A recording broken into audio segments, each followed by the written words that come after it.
Welcome in, hockey fans in the Desert Southwest. It's a big weekend, a big week of hockey here in the Desert Southwest. So important, I had to bring Seth out for this one. I had to drag him away from his other jobs, bring him out here because this is Toronto Maple Leafs, Arizona Coyotes. I'm calling it the annual. Crazy that, for the most part, when Auston Matthews comes here to Arizona, it's the big story, right? Scottsdale kid. That's not the news this week. No. It's a lot different. It's a lot different change of pace, and I'm sure Auston likes it that it's a little bit quieter, not as focused on him, but I'm sure the reason why it's not focused on him is something that not only him and his teammates want to change as well. Absolutely. Well, I had a chance to get up to Vegas, see that game on Tuesday night. The Golden Knights came out with a 4-2 victory. A lot to Andre Fleury and some of the saves he made.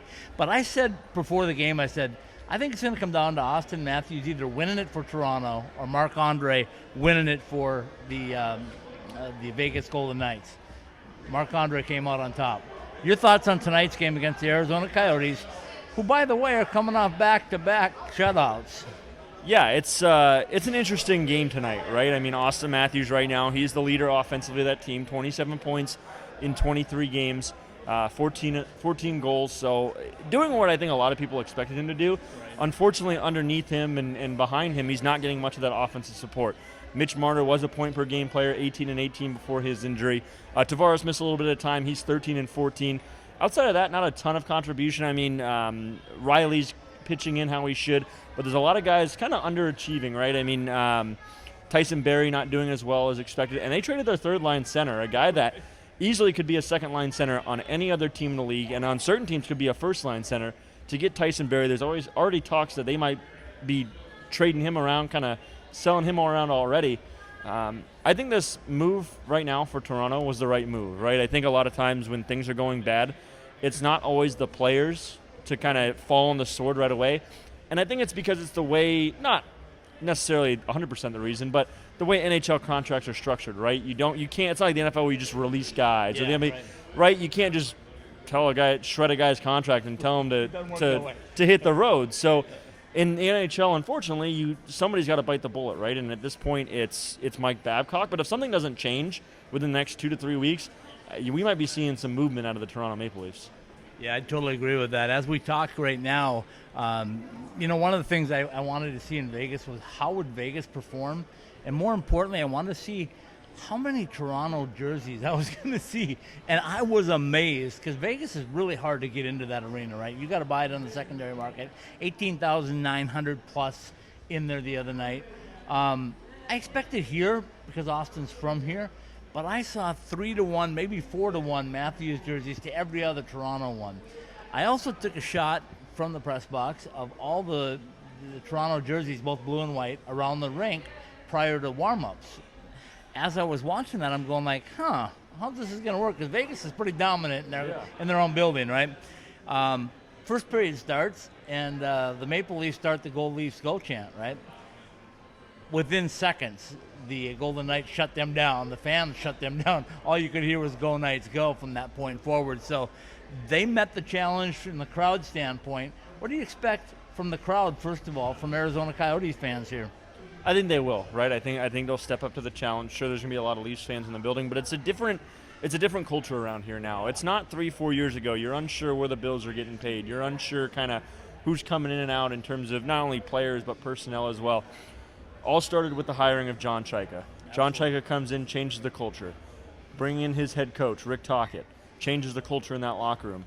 New owner, new CEO, right? I mean, it just feels like a brand new start for this team, and a team that is flying under the radar a little bit. And I think that's the way they like it, right? I think it is too. They don't have a guy, they don't have a Matthews who's going to put up 90 points. They don't have a Marner who's going to put up close to 100. And I think they're okay with that. It's the same way that when you look at the team that went to the Western Conference Final, crazy to think that's 8 years ago, right? That's going to be 8 years ago this spring. It's the same thing, right? Radim Bravada scores 32. Outside of that, not a ton of guys that jumped off the page, right? Ray Whitney had a fantastic year. Outside of that, a lot of contribution from everywhere and a lot of good job, not only in net, but on the defensive end. This Coyotes team, when you take a look in terms of talent from that last playoff team, way better defensively, way better goaltending-wise. I mean, this is a team that I think could win the Pacific. with the Oilers, and I've said this multiple times over different platforms, but I know you have. playing McDavid, playing Draisaitl without any help behind them 23, 24 minutes a night is tough. That is going to be tough on them. But the only thing that worries me, Dave Tippett's a fantastic head coach, and he's had to deal with some tough rosters, and he's made it work. So the Oilers right now, I think, are being held together by McDavid, Draisaitl, and Dave Tippett. And sometimes all you need is your two best players and your head coach to pull you into the playoffs. Okay, so we know all about that good stuff. Let's talk about back-to-back shutouts right here. Darcy Kemper gets one. I was here for that Calgary game. Monday night they come back. They put Antti Raanta in net, and he gets a shutout against the Kings. So now we're coming in. The high-flying Leafs are here. New coach. What do you expect tonight? I expect the Leafs team to come out and be motivated, but I'm not sure which one you're going to get, right? I think if the Coyotes come out, they score within the first 2 to 3 minutes, get a goal early, they could take the wins out of the sails right away, right? Okay, now we're down. What are we going to do here with that? But for the Coyotes, I kind of liken this to you're going to Walmart, right? And kind of look over and you say, in this arena, especially near the visitors' locker room, right, they don't have to deal with any of that. And all they can do is take a deep breath. Hey, we're at home. Get a chance to come on home ice and really do. Minnesota and Calgary. How can I forget that, being a Minnesota guy? Anyway, I've been under you both nights, and what I've seen from this team is a quiet confidence, right? They feel like they belong. They have a little swag now. I said the body slam of Darcy Kemper on Matthew Tkachuk. I think that may have galvanized this more, because right now they look like a team that says, hey, if our goaltender is willing to do that, let's do what we got to do to win hockey games. Right, and I think another thing was that it wasn't talked about too much, which isn't that big of a deal. But I don't know if you remember, there was some kind of news out of the Minnesota dressing room 2 Saturdays ago that Darcy Kemper may have been a little chirpy during the game, especially during that first period, and that it was kind of a mixed reaction from the right. And it was a lot of talk that, hey, we gave it back to him during that period. I wonder if after that game and after that news came out, I was like, all right, settle in, right? Sure, we're having fun, we're playing well, but make sure we take care of business before we do any talking. And I think since then, that team settled in. They beat the back-to-back Stanley Cup champions on consecutive nights, right, took down the Flames. And I said earlier, now this is going to be kind of a wild thing to say, but I think when you look at a team that's playing well and playing consistent, it's a team that just crushes the teams they need to crush. And that's what the Coyotes did. And that's last year, that's something they didn't have. Right. And again, it was a little bit of a different roster, not as much talent, I think, top to bottom. They took care of the Flames who were struggling. They're ready to make it to the big time. All right, I'm going to throw 2 things out there, then we're going to wrap it up. The 2 things that I noticed is, in this building, this place is ready to erupt if a guy named Phil Kessel scores a goal. They've been like that all season long. It's like they are just waiting for this kid to blow it up, right? Secondly is, Barrett Hayton's in the lineup tonight. Michael Grabner a little banged up, nothing major, but a little banged up, so Barrett Hayton gets to play.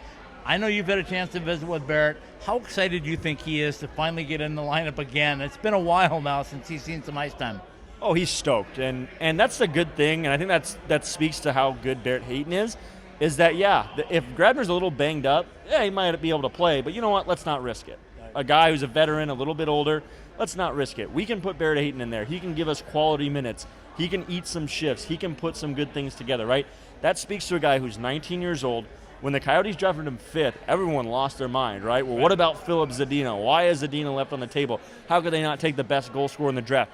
Zadina's still sitting down in the AHL. Yeah, he is. Barrett Hayton starts his first year of his entry-level deal officially tonight. That's his 10th game. Yep.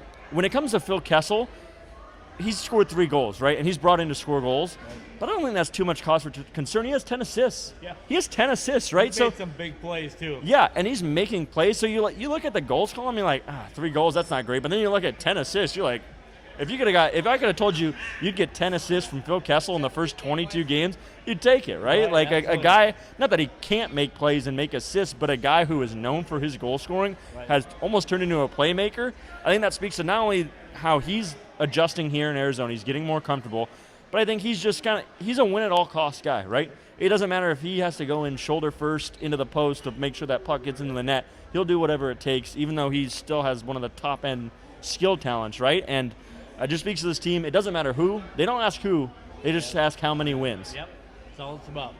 All right, well, we're minutes away from the Maple Leafs and the Coyotes right here at Gila River Arena. You and I will be back to talk about it a little later on. Seth Speaks coming up now. You're going to free up a little more time. The jobs have been wearing you out a little bit, but we're going to get you going again, get things happening. So stay tuned. IcetimeHockeySW.com and all of our social media platforms at IcetimeSW. In 1998, Bell Road in North Scottsdale was barely more than desert landscape. Now, 20 years later, what a difference. Our programs have developed junior Coyotes and Arizona Bobcats hockey players, elite figure skaters, as well as skaters that just want to have fun. Our partners prepare you on and off the ice, and we entertain you in the newly restyled 18 Degrees. The Ice Den Scottsdale has been the official practice facility of the Arizona Coyotes and your home for hockey in the Valley. The Ice Den, your home for hockey, skating, and most of all, fun.